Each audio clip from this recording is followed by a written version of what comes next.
Next on Worcester News Tonight, a neighborhood in Charlton is standing up against the town's attempt at bringing in a cannabis cultivator. Plus, flames tear through a home in Grafton with an elderly couple still inside. We hear from the man now being called a hero.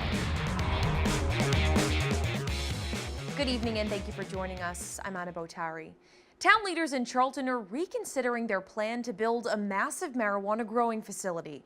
This comes after residents angrily opposed the idea at a public meeting Tuesday. The new facility is planned for 94 acres on Old Worcester Road, and neighbors say they don't want it. Our Cam Jandro joins us now live with the details. Cam? Anna, Charlton Orchards is looking to sell their land, and the town saw the marijuana cultivator as a viable option. But today I went over to Old Worcester Road, and residents were not happy what the town had done. Catherine Cunningham has lived on Old Worcester Road in Charlton for nearly 2 decades. At first, she supported a cannabis cultivation facility nearby. Now she doesn't, saying the town was not transparent. I've seen the benefits of medical marijuana, but after hearing about how they put this in kind of through the back door without anybody noticing, I can't be pro them having it down the road from my house. The Board of Selectmen in town approved a host agreement, which would have allowed Valley Green Grow to construct a 94-acre cannabis facility in what is now Charlton Orchards. But Selectwoman Deborah Noble says nothing has been signed after neighbors aired their concerns at a public meeting Tuesday. Though the Board of Selectmen did follow policies, procedures, and bylaws, we realized that the residents were upset and we wanted to do everything we could to fix it. She says the $100 million project could have a major impact on the town's financial situation. A business is coming to town, would like to come to town, that will fill that gap in our budget to the tune of $2 million a year, if not more. If approved, Valley Green would like to start construction within the next year. But Cunningham and others along Old Worcester Road say it's bad for their neighborhood.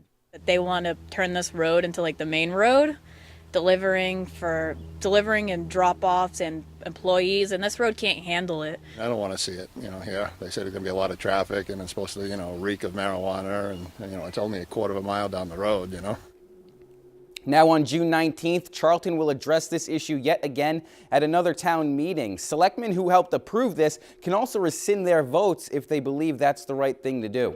Anna? Thanks, Cam. A Dudley man sentenced to life in prison Wednesday after he's found guilty of first-degree murder in a 2015 stabbing death of a Sturbridge man. The jury found David Roman guilty in the murder of Joseph Stanek. Stanek was discovered in his Southbridge home a day after he was killed. According to Worcester County DA's office, a state medical examiner testified Stanek had been stabbed 77 times, including a fatal blow severing his carotid artery. Flames break out at a Grafton home Wednesday afternoon, all while 2 of the homeowners were still inside. The elderly couple were unaware of the fire until a Good Samaritan driving by stopped to help them get out. Our Rosalind Flaherty has the story. Smoke and flames rip through this home on Millbury Street in Grafton. AAA driver Norman Storm was nearby when he noticed smoke coming from the garage. It didn't look normal, so I stopped and pulled in, and I knew there was fire once I heard the crackling. Storm alerted the elderly couple inside. He was able to help them and a family cat out safely. They didn't even know. By the time we got them out, the whole house was engulfed. Grafton Fire Chief Michael Gauthier says a propane tank exploded in the garage, sending flames through the home. Pretty scary for the 2 of us that were here at the time. Myself and my assistant chief were first on scene, and we had just getting to the front of the building when that happened. Homeowner Randall Rixom says they are lucky Storm was passing by in his AAA truck. His home is a total loss, but he's thankful his in-laws are safe. I'm glad everybody's okay, but there's just a lot of stuff that can't be replaced. Rosalind Flaherty, Worcester News Tonight. A Hubbardston woman is searching for answers Wednesday after multiple items are stolen from her garden.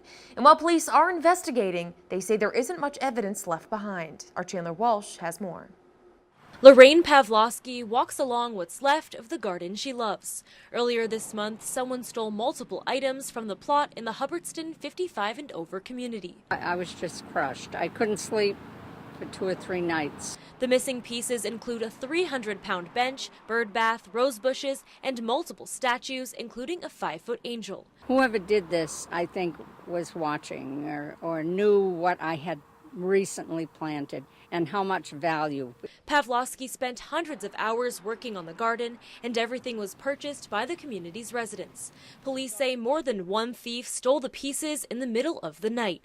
When Detective Scott Chatney arrived the next morning, there was evidence people had been there. The ground definitely was disturbed. There was areas where you could see that the impressions of the concrete statues were. A lot of footprints and tire tracks, what I'm presuming to be truck tracks. Pavlovsky says the stolen items were more than just objects. She says they were sentimental and each stood for people in the community who passed away. The angel was for all the residents that have passed away. The bird bath that was stolen was in memory of a resident that just recently died, and she was an animal advocate. Many in the Madison Greens community enjoyed the garden, and residents are saddened most of it is gone. It was just so beautiful. Everybody was remarking how great it was. Police have little evidence to work with. They're looking for the public's help to find the objects and bring them back. The most identifying piece that was taken was a 4-foot radius top park bench, concrete bench, that the top bench was painted gray. Not many benches are painted gray. Chandler Walsh, Worcester News Tonight. The Worcester Bravehearts opening their season tonight with a win against the defending league champions. Every year they've made it to the Futures League Championship Series, but the team has also had successes off the field. Their general manager says their ticket sales are off to a great start, surpassing last year's numbers. Fans at tonight's game are excited. Baseball season is finally here. The best, perfect weather, good crowd, good turnout, lots of kids, lots of fun. Thrilled that we have the Bravehearts. I am a diehard fan. They do such a wonderful job. They bring such a magic to this city. It's such a wonderful thing for families and friends to come do all summer long. The Bravehearts' next game is tomorrow against the Bristol Blues. We have a full recap of tonight's game later in sports. The Boys and Girls Club is chosen as a pilot site for a new computer learning program. The Microsoft program is all cloud-based and can be used on any type of device.